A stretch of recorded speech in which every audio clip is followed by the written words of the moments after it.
नमस्कार, अजय चतुर्वेदी। इन दिनों पूरी दुनिया में फ्रांस और पेरिस छाया हुआ है। वजह खेलों का खेल महाकुंभ ओलंपिक पेरिस शहर में इस बार आयोजित किया जा रहा है। और खेलों के अलावा पेरिस का जो नाम लिया जा रहा है, जो चर्चा में है, उसके लिए वहाँ की एक प्रसिद्ध नदी सीन नदी है, जिसे जो सूचनाएं आ रही हैं कि पेरिस के मेयर ने 5 साल पहले जब ये तय हो रहा था कि पेरिस शहर में अगला ओलंपिक होगा, तो उन्होंने ये वादा किया था कि हम 5 साल के बाद ओलंपिक शुरू होने से पहले इस सीन नदी को पूरी तरह से स्वच्छ कर देंगे, वहाँ ओलंपिक्स के गेम भी होंगे। ठीक उसी तरह से उन्होंने अपना वादा निभाया और ओलंपिक खेलों का उद्घाटन भी वहीं हुआ और तैराकी की प्रतियोगिताएं भी सीन नदी में ही होंगी। अब इस मुद्दे से जोड़ते हुए हम भारत की बात करेंगे, बनारस की बात करेंगे। यहाँ भी बनारस में की अगर बात करें या देश की बात करें तो माँ गंगा को निर्मल बनाने, स्वच्छ बनाने के लिए करीब करीब 50 साल हो गए। पहले कांग्रेस सरकार ने गंगा कार्य योजना शुरू किया और उसके बाद पिछले 10 सालों से उत्तर प्रदेश में ही नहीं, पूरे देश भर में, यानी कि गंगोत्री से गंगा सागर तक नमामि गंगे योजना चल रही है। बावजूद इसके गंगा लगातार उनकी हालत दिन ब दिन बद से बदतर होती जा रही है। वहीं अगर हम वाराणसी में वरुणा की बात करें तो वरुणा में उन्होंने 2017 के पहले अखिलेश सरकार ने एक योजना लागू की।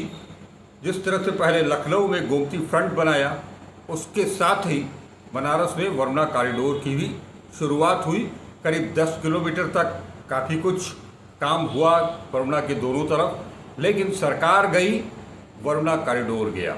इस मुद्दे पर आज हम बात करने के लिए आप अपने साथ मैंने बुलाया है, आमंत्रित किया है IIT BHU के professor Abdul Kalam technical university के पूर्व vice chancellor professor Pradeep Kumar Mishra को।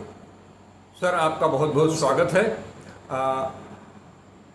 क्या आप मैंने जो अभी बताया, इस संबंध में आप किस रूप में लेते हैं कि बनारस उत्तर प्रदेश और देश में जो नदियों की स्थिति है, वो उसमें अपेक्षित सुधार क्यों नहीं हो पा रहा है, जबकि 50 साल हो गए? देखिए, आपने बड़ा ही ज्वलंत मुद्दा उठाया है आज, और आपने एक उदाहरण भी दिया। ऐसा ही नहीं कि आपने समस्या की बात की, आपने समाधान का उदाहरण भी प्रस्तुत किया। तो ये बात तो आप भी जानते हैं और हम भी जानते हैं कि जिस दिन ये तय कर लिया जाए कि हमें इस समस्या का समाधान करना है, उस दिन मानव इतना सक्षम है कि वो समाधान कर सकता है। अब हम आते हैं अपने भारत देश के में नदियों की जो शोचनीय जो दशा दिशा जिसे कह ले, क्यों है जी। होता क्या है कि हम लोग कोई भी गलती पूरे विश्व में होती है, सबसे पहले उसकी कॉपी करते हैं। अगर आप 70s के पहले नदियों की बात कर लें तो नदियों का जल कहीं पर भी इतना स्वच्छ था कि आप अंजलि डाल के पानी पी सकते थे। किसी को डर नहीं लगता था कि माँ गंगा का से हम आचमन कर लें या जल पी लें। केवल माँ गंगा की ही नहीं, किसी भी तालाबों से भी लोग पानी यूज किया करते थे। स्थिति बिगड़ी कब? स्थिति बिगड़ी जब एक बुराई को इरेडिकेट करने में हमने दूसरी बुराई शुरू कर दी। जो एक सिस्टम था, जब लोगों ने खेतों की जगह घरों की तरफ रुख किया, शौचालय घरों में बनने लगे, तो कैसे उसका निस्तारण हो?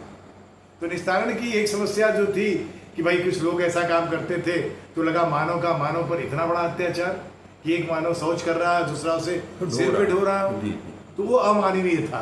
तो लोगों ने कहा इसको इम्प्रूव करते हैं। इसको इम्प्रूव करने के कई तरीके आए, और जो सबसे बढ़िया तरीका था, जिसको आज तक सस्टेन करना था, वो था सोक पिट बनना। जब सोक पिट बनता था तो कम से कम 50-60 साल के लिए ये समस्या खत्म हो जाती थी कि ये शौच का जो मलजल है वो कहाँ जाएगा। अब मैं कहता हूँ कि अगर अंधाधुंध नगरीकरण हो रहा है, औद्योगिकरण हो रहा है, तो आप क्या कर सकते हो? सबको तो शहर में आना है। कितने 100 फीट बनेंगे। लेकिन मैं आपको बता दूं कि कहीं पर भी अगर सीवरेज सिस्टम है तो सीवरेज सिस्टम ये कहता है कि आप पहले 100 फीट बनाएं और उसका ओवरफ्लो हम में डालें। ये बात तो साधारण नागरिक भी नहीं जानता, काशी का या वाराणसी का या बनारस के किसी भारत के किसी नगर का, कि ये प्राइमरी ये रिक्वायरमेंट है कि आप पहले बनाएंगे और उसके बाद जलों का बंटवारा करेंगे कि ये ग्रे वाटर है, ये ब्लैक वाटर है, उनको अलग करेंगे। आपकी 2 निकासी लाइन होनी चाहिए और उनका ट्रीटमेंट अलग अलग करना चाहिए। ये प्लानिंग है सर। यहीं पर एक चीज़ आपको याद दिलावे, आपको भी स्मरण होगा कि हम बनारस की बात करें अगर, तो बनारस में हम लोगों ने देखा है कि यहाँ पर 2 तरह की लाइन चलती थी। एक सीवर लाइन हुआ करती थी, दूसरी जिसके लिए जगह जगह मैनहोल बनाए जाते थे, दूसरी उसी के पैरेलल एक लाइन होती थी और जिस तरह से मैनहोल होते हैं उनका चैम्बर होता था जिसे कि हम गली पिट कहते थे। आज की स्थिति में गली पिट नाम की चीज़ इस शहर में कहीं दिखाई नहीं देगी और जो 2 लाइनों की चर्चा आपने की उसमें से दूसरी लाइन भी पूरी तरह से ख़त्म हो चुकी है। सारा बोझ सिर्फ सीवर लाइन के ऊपर है और वो भी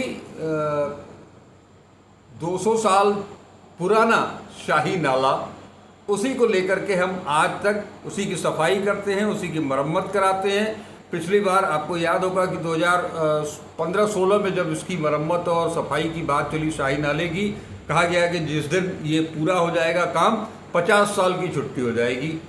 50 साल तो दूर, 15 में शुरू हुआ, 15 में योजना आई, 16 में काम शुरू हुआ, 20 में जाकर के ये काम पूरा हुआ और इस बार फिर से जगह जगह जो सड़कें धंस रही हैं, घरों में अंदर इतना ज़्यादा सीवर का फ्लो जाम हो गया है कि दुर्गा घाट जैसे क्षेत्र में लोगों को चेतावनी दी गई, उनको घर खाली कराया गया और वहाँ से हटाया गया। तो ये एक जो सिस्टम हमारा बना हुआ था, जिस सिस्टम की आप बात कर रहे हैं, उस सिस्टम को भी और सुधारने की बजाय उसको एकदम से बर्बाद कर दिया गया, ख़त्म कर दिया गया। इससे क्या फ़ायदा मिला? देखिए, एक बहुत साधारण सी बात है लेकिन असाधारण मीनिंग रखती है।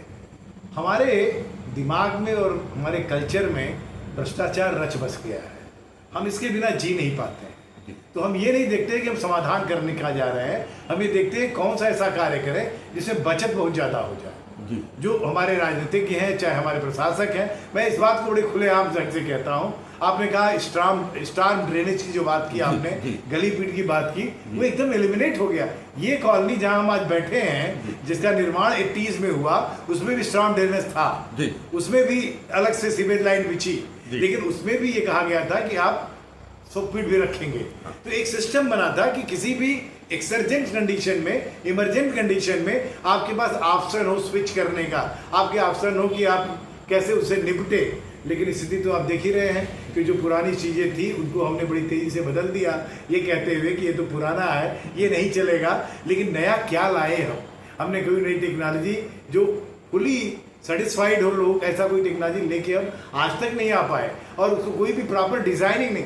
जब भी आप कोई काम करते हो तो उसे क्लीनिंग का एक मेथोडोलॉजी होता है कि भाई स्टैंड बाई लाइन क्या होगा, अगर चोक हो रहा है तो आप उसको क्लीन करेंगे, तब तक पीछे का कचरा कहाँ जाएगा, क्या वो घरों में जाएगा, या जैसे राज स्टडी सर्किल में वो नाला क्या था, वो स्टैंड बाई ही तो था जो ओवरफ्लो करके अंदर आ गया। तो आप प्रॉपरली उसको न क्लीन कर रहे हो। आप कहते हो टेक्नोलॉजी बहुत ऊंची चली गई, हम विकसित देश होने जा रहे हैं, बड़ा विकास कर रहे हैं, और आज भी एक आदमी ही उसी मलजल में घुस के सफाई करता है। तो कहाँ, हम तो लगता है हमारी यात्रा तो घूम फिर के वही जीरो पे आ गई, जहाँ से हम उसको सर पे उठाने को मजबूर करते थे, आज उसके अंदर मैंने सोख कर दिया उसको। तो आप कहाँ से, तो ना आपके पास ऐसी मशीन है, ना आपके पास ऐसी टेक्नोलॉजी है। क्यों नहीं है, ये आश्चर्य का विषय है, क्योंकि ये ग्लोबल विलेज की बात हम करते हैं। जब हम जियो के लाइन की बात करेंगे, जब हम स्मार्टफोन की बात करेंगे, इंटरनेट की बात करेंगे, देन वी ऑलवेज टॉक कि ये ग्लोबल विलेज है। हमें स्टूडेंट ऐसा तैयार करना है जो बनारस में पढ़े और कनाडा में काम करे, अमेरिका में काम करे। तो इतना सुलभ है। तो वो सारे देश जब 60s में स्ट्रगल कर रहे थे इस समस्या से, आप लंदन को देख लीजिए, थेम्स को देख लीजिए, या किसी भी बड़ी नदी को देखेंगे, 60s में वो स्ट्रगल कर रही थी पोल्यूशन से, बड़ी बुरी हालत था। 60 to 80s जब हम बहुत क्लीन हुआ करते थे, लेकिन उन्होंने क्लीन करना सीख लिया।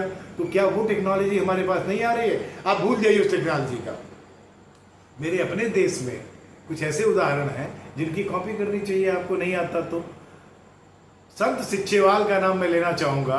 काली बेन नदी 160 किलोमीटर लंबी, सिखों के लिए बहुत पवित्र नदी है। पंजाब में वो नदी, उसकी हालत 80 और वरना के बीच की थी। वो 80 नहीं हुई थी क्योंकि इतनी पतली नहीं हुई, लेकिन फिल्थ उतना ही ज्यादा हो गया। वरना से बुरी स्थिति थी। एक अकेला संत अगर उस नदी को बिना सरकार से एक पैसे लिखे क्लीन कर सकता, क्या किया उन्होंने? बड़ा बेसिक चीज है ना। अगर आपको सफाई करनी है तो सबसे पहला काम आप क्या करेंगे? उसमें जाने वाली गंदगी का रास्ता रोकेंगे।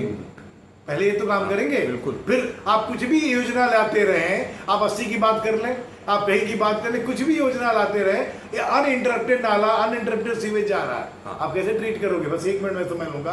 तो संत सिच्चेवाल ने क्या किया कि भाई 6 टाउन और 40 गांव का नाला जा रहा था उस नदी में। उन्होंने सबसे पहले उन गांव में मीटिंग की, उनको समझाया, उनके नाले को रोका, बड़े बड़े तालाब बनाए। नदी को क्लीन करने से पहले उन सारे नालों के आउटलेट के लिए उन्होंने बड़े बड़े तालाब बनाए, एयरेशन की व्यवस्था की, उसको ट्रीट करके फार्मिंग में भेजा। नदी में जाना बंद हो गया।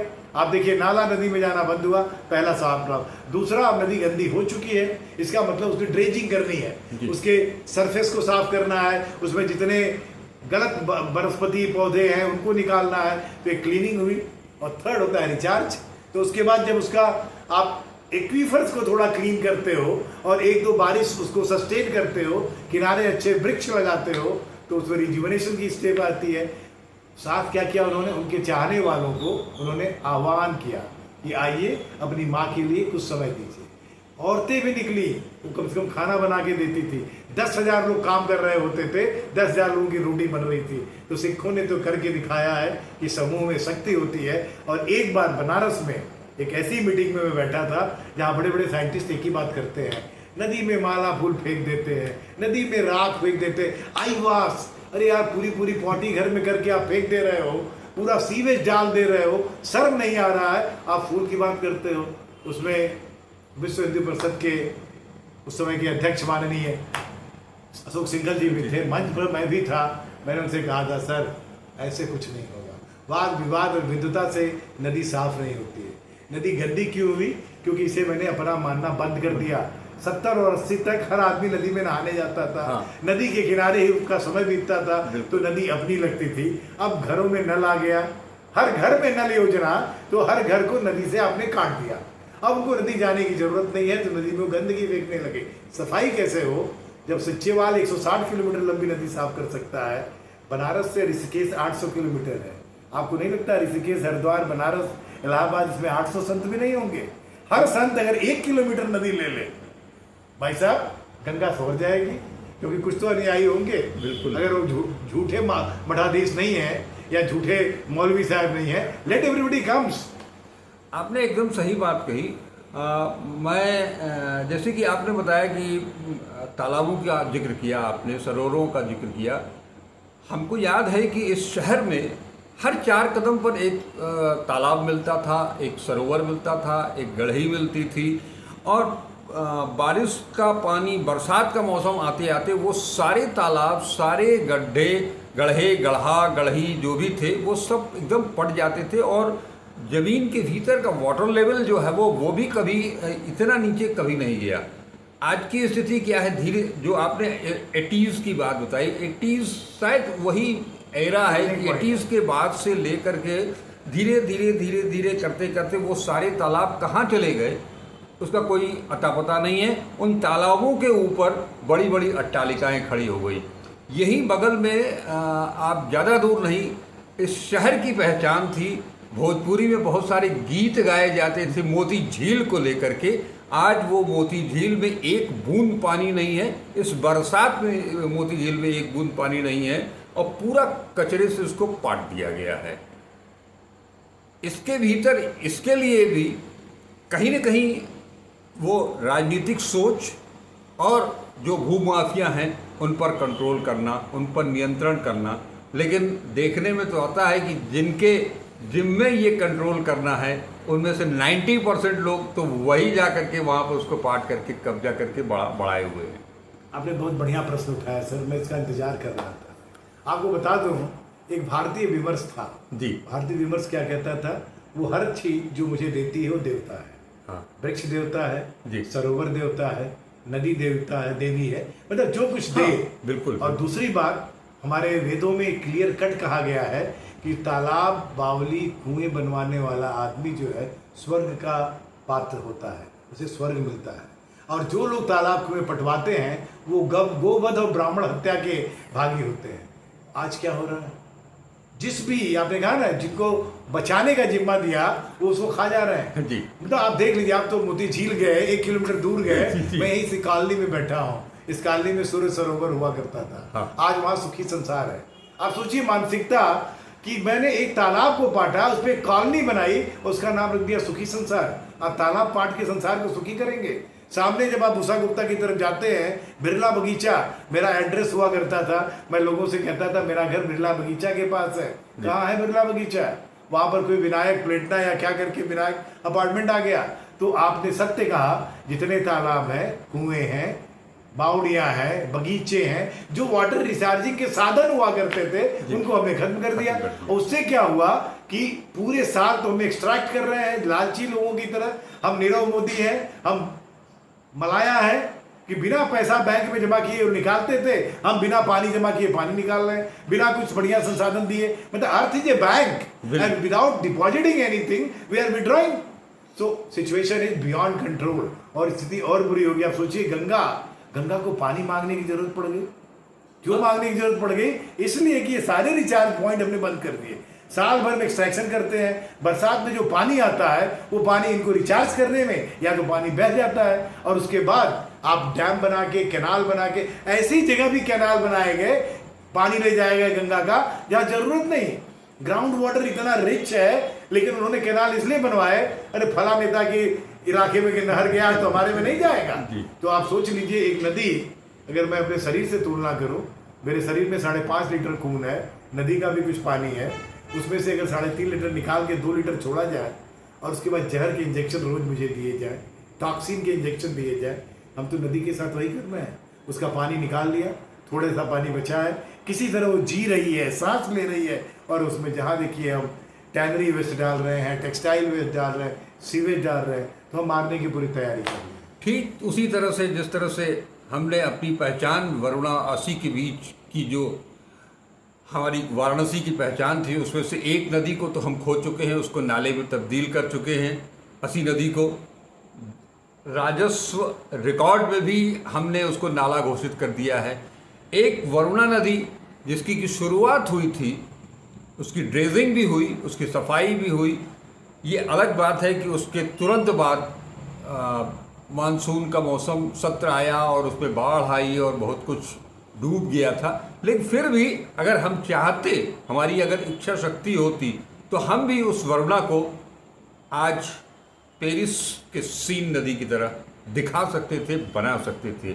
आज आलम यह है, उस वरुणा नदी में दिखाई ही नहीं देता है कि कहीं जल भी है। अभी आपने ही एक पोस्ट डाली थी फेसबुक पर, उसके पहले हम लोग के साथी वल्लभाचार्य पांडे साहब ने वो फोटो डाली थी। कितना तकलीफ होती है, कितनी पीड़ा होती है उसको देख करके। लेकिन शायद जिनके जिम्मे है ये, वो उधर देखते भी नहीं होंगे, झांकते भी नहीं होंगे, उन्हें कुछ उससे कोई सरोकार। हमें तो समझ नहीं आ रहा, देखते कैसे नहीं होंगे, उन्हीं के घर के पीछे है। आज मैं आ रहा था एयरपोर्ट की तरफ से, तो जो नया वाला वरना ब्रिज बना है वो कैंटोनमेंट से सटा हुआ है। उस ब्रिज से केवल जलकुंभी दिख रही थी। तो वो सड़ा हुआ तालाब जहाँ पानी अच्छा ना हो, केवल गंदगी, सीवेज का गढ़ा उसकी तरह हो गया। मतलब उससे फ्लो भी नहीं है, उसमें केवल सीवेज है। आपको क्या नहीं समझ में आ रहा है कि भदोही से लेके बनारस तक, मैं पहले सोचता था कि हरहुआ से मतलब संगम तक इसकी हालत खराब है ना, भदोही से खराब है। भदोही से जब सारे टेक्सटाइल के वेस्ट जो है बिना ट्रीट किए, मोस्टली सबने बना दिए है ट्रीटमेंट प्लांट। मैं मॉनिटर करने जाता हूँ तो मैं देखता हूँ, मुझे लग जाता है कि चलते तो है नहीं, बंद तो गए। बिजली बचाने के लिए, आपका प्रॉफिट मार्जिन बढ़ाने के लिए आप किसकी हत्या कर रहे हो? अपनी नदी की। और वर्स्ट पॉइंट तो सोचिए, आदमी इतना गंदा हो गया है, रिवर्स बोरिंग करके आप वेस्ट वाटर डाल दे रहे हो नदी में, सॉरी जमीन के अंदर। मतलब बाद में वही पानी तो पियोगे यार तुम, आपका बच्चा पिएगा, तो आप सोचिए कि हम कितने अंधे हो चुके हैं। कालिदास तो शायद उस डाली पर बैठा था, एक डाली काट रहा था, हम तो रोज पेड़ ही काट रहे हैं। आप देख ही रहे हैं कितने पेड़ कट रहे हैं, इतने बड़े बड़े पीपल, बरगद, मतलब आई लीड इनकी हिलती नहीं है और इतने बड़े पेड़ काट दिए जाते हैं। एक पेड़ कटता है, मैंने देखा था बिरला बगीचा जब कट रहा था तो जब बड़े बड़े पीपल के पेड़ कटे उसमें अजगर हुआ करते थे, उसमें जानवर हुआ करते थे। वो दुकानों में जो पुतले खड़े होते हैं वहां पहुंच के उनके गर्दन में लिपट गए। मतलब एक पीपल का पेड़ एक कॉलोनी से बड़ा होता है। गिरिनगर एक्सटेंशन कॉलोनी में मैं बैठा हूँ, इससे ज़्यादा इंपॉर्टेंट है वो पेड़, लेकिन हम इतनी बुरी तरह काट रहे हैं पेड़, पता नहीं क्या कर रहे हैं, कैसे उसको रिप्लेस करेंगे। हमें अगर चौड़ी सड़कें चाहिए तो 4 लेन की जगह 6 लेन बनाइए ना, दोनों तरफ पेड़ रहने दीजिए, 2 लोन बीच में है तो उसके उस तरफ करिए। तो आखिर कुछ मकान तोड़ ही रहे हैं, थोड़ा ज्यादा मकान तोड़िए, मकान फिर बनेंगे, उनको आप दीजिए भत्ता, मुआवजा दीजिए। लेकिन इनको कौन सा मुआवजा देंगे, वो तो आप जिंदगी भर नहीं दे पाएंगे और जनरेशंस आने वाली आपको गाली देंगे। हम सब मरेंगे, मरना सबको है, बिल्कुल मरना कोई नहीं चाहता, खाना सबको है, उगाना कोई नहीं चाहता। हम सब मरेंगे और जब टंगेंगे तो हमारी आने वाली जनरेशन कहेगी देखिए कितने गंदे लोग थे, आगे के लिए सोचा नहीं। तो अब भी अगर हम जाग जाए और बड़े अच्छे उदाहरण हैं उनकी हम कुछ कॉपी करें तो सिचुएशन सुधर सकती है। बिल्कुल सही कहा आपने डॉक्टर साहब। हम लोग की बातचीत में मैंने एक सूत्री काम, अगर वो चाहे सत्ता में बैठे हुए लोग हों या हम सब आम आदमी हों, अगर इच्छा शक्ति आपके अंदर है, कुछ करना चाहते हैं अपनी नदियों, अपने लिए, हम नदियों के लिए क्या करेंगे, हम अपने लिए, अपने भविष्य के लिए, अपनी आने वाली पीढ़ियों के लिए अगर कुछ सोच सकते हैं, कुछ अच्छा कर सकते हैं, तो वो उस सोच के साथ बढ़ करके अपनी इच्छा शक्ति को और मजबूत करके हम जिस दिन संकल्प ले लेंगे उस दिन ये स्थितियां बदलते देर नहीं लगेगी। इस बात को पेरिस के मेयर ने साबित करके दिखाया है। देखिए एक बहुत छोटी सी बात है, अब हमने बात करना शुरू किया कि जीरो डिस्चार्ज इंडस्ट्री होना चाहिए। किसी भी उद्योग के घर कारखाने से कोई भी अवजल बाहर नहीं आना चाहिए। मैं कहता हूँ सिचुएशन तब तक नहीं सुधरेगी जब तक हम जीरो डिस्चार्ज होम की बात ना करें, zero discharge multi storage building की बात ना करें, zero discharge hotels, malls, commercial complexes, मतलब कहीं से भी अगर एक बूंद भी अवजल या मलजल आपके घर से बाहर जाएगा तो वो ड्रेन में जाएगा, ड्रेन से बड़े ड्रेन में जाएगा, उसे ट्रिब्यूलेट में जाएगा, उसे ट्रिब्यूटरी में जाएगा और बाद में गंगा जैसी बड़ी नदियों में जाएगा। और हमारे सिविलाइजेशन की एक तरह से समाप्ति की तो हम अग्रसर होंगे। तो टेक्नोलॉजी है, टेक्नोलॉजी की कमी नहीं है, इम्प्लीमेंटेशन की कमी है, चीपर टेक्नोलॉजी है। तो हमें ऐसी टेक्नोलॉजी डेवलप करना है कि वेस्ट वाटर को हम नल में वापस भेज दें, जो गार्बेज है उसको हम खेतों में वापस भेज दें और छोटे छोटे इनोवेशन करके पानी की खपत को कम करें, इसका वेस्ट इसको अवजल में परिवर्तन बंद करें। ठीक सर, बहुत बहुत धन्यवाद आपका। आपने अपना अमूल्य समय दिया हमको, हमारे दर्शकों को, कि किस तरह से एक ज्वलंत मुद्दा बन गया है। हमने गंगा की बात की, यही स्थिति दिल्ली आप पहुंच जाएं, कानपुर की उधर पहुंच जाएं तो दिल्ली और उस पूरे एरिया में यमुना की यही स्थिति है। ज़्यादा दूर नहीं जाएंगे हम, यहाँ से अगर गोरखपुर आप चले जाएं तो गोरखपुर में आमी नदी की स्थिति ठीक वैसे ही है जैसे कि आपके असी नदी की हो गई है, उसमें भी कहीं पानी दिखाई दे देता है। और ये लगभग 30 से 40 साल का पीरियड इसमें भी बीत चुका है, कोई नाम नहीं लेता है। केवल हम चीज़ों को बर्बाद करने की दिशा में ही आगे बढ़ रहे हैं। हमारे जो अपने प्राकृतिक संसाधन थे जिनके माध्यम से हम इनको दुरुस्त कर सकते थे, उन्हें भी हम केवल समाप्त करते जा रहे हैं। बहुत बहुत शुक्रिया आपका। हम लोग फिर से मिलेंगे किसी नए टॉपिक के साथ। दर्शकों से अपील है कि आप हमारे साथ बने रहें। हम आपको इस तरह की हर सूचना, हर परिचर्चा, हर ज्ञान की चीज़ें आप तक पहुंचाते रहेंगे। आप वीडियो को पूरा देखें, लाइक करें, ज़्यादा से ज़्यादा शेयर करें। और अब तक अगर @अजय चतुर्वेदी 842 यूट्यूब चैनल को सब्सक्राइब नहीं किया है तो उसे सब्सक्राइब जरूर करें। नमस्कार, अजय चतुर्वेदी।